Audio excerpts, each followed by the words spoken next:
Hi, I'm Julia Gray. I'm an award-winning writer and educator, and if you are looking for writing support, you know that writing is awesome, you slightly dread it, you want to improve, you have found the right channel.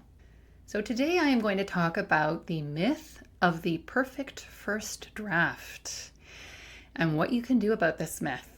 So this means we need to talk a little bit about perfectionism, which is something that I have to say I know something about. Certainly been struggling with this idea of perfectionism for the vast majority of my life. So what do I mean by perfectionism? I am talking about, when I say perfectionism, I'm talking about that pressure that you might be putting on yourself to craft or create a thing, in this case, a piece of writing, that is kind of correct or right out of the gate. You're just going to sit down and write the thing in one draft and it's just going to be ready. And of course, this is just not possible. It's not possible to write a thing once and have it be absolutely correct, giant quotes around that one, right out of the gate. And so because of that, it also ends up being a lot of pressure on yourself. And there, it can kind of be wrapped up a bit in, dare I say, like your own self-worth around if it's not actually possible, then when you don't achieve it, you feel like you've failed. You've been a total failure and that, it affects your self-worth. That's a lot of pressure. This thinking is also ironic because it's not actually possible to improve your writing, to improve your craft, to create a thing that's really great, unless you first do it not so great. Because every time you do a draft, every time you write something, you're learning.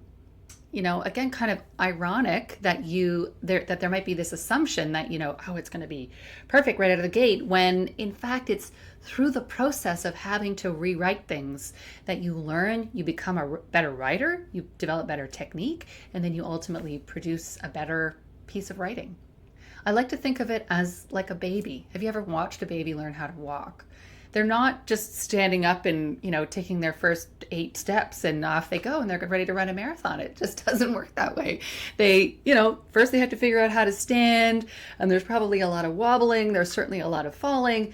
They have to figure out how to lift their feet. Again, there's lots of falling that's taking place when they're figuring out how to even lift their legs up and their feet. You get the idea. There's lots of failing, lots of falling, lots of experimenting and trying, and then you get up and you do it again. And it's the same with writing. It is absolutely the same kind of process with writing. So what can you do about this? If you have this idea that you're going to write a perfect draft and it feels like a lot of pressure, you can do something about this. I have 3 suggestions. The first is that you can develop a sense of curiosity and play with your writing. You can have a kind of experimental attitude about your writing. You can try something, put it down there, and take another look at it and see if you can kind of craft it in a different way. Nothing is fixed. You can try out different things. But this is also an important thing, an important kind of mindset to cultivate even in your life. Because of course, what's happening in your life is going to affect your writing. It's not like, the rest of your life is sort of sectioned off over here, and then when you get to your writing, you're going to sit down and have this kind of cultivated, playful, curious kind of approach. No, of course, they're totally integrated. And what's happening in your life, the way you approach life with kind of that openness and curiosity and playfulness, how are you paying attention to things in the world, trying to see things in a new way, that is all going to be fodder for whatever it is that you're writing. So the 2 are interrelated. The second thing I would suggest is to think of your writing in drafts. You don't have to think of it as one draft. You can do it multiple times, even the smallest of projects. A small professional email that you're putting together that you have to send off to a colleague, you can write the thing, take a step away, go make yourself some tea, and when you come back, you can you're going to notice things in a different way and you're going to adapt whatever it is. It doesn't have to be huge.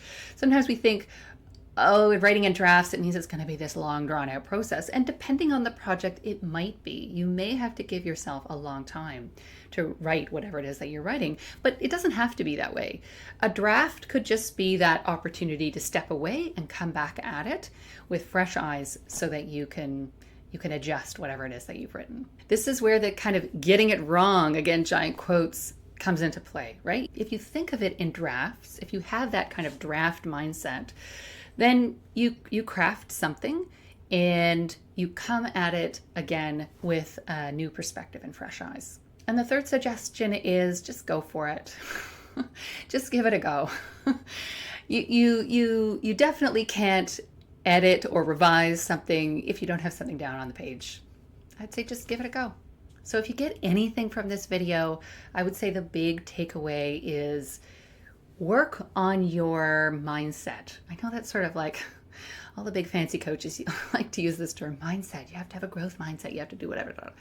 Yes, it's true. You do have to think about what's your approach? What's that kind of inner work that you have to be doing so that you can approach whatever you're writing with, and frankly, your life, with a kind of curiosity and playfulness and openness. And that is going to lend itself to a good, fruitful writing process.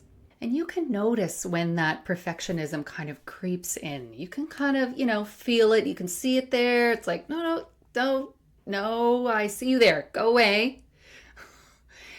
And when that happens, you take notice, you take a break. Maybe you need to go do something else, go for a walk, go to an art gallery, do something different. Cultivate that curiosity, cultivate that playfulness in different ways. Thank you for watching. Feel free to like, subscribe, leave a comment, tell all your friends, do all the things, and I will see you in the next video.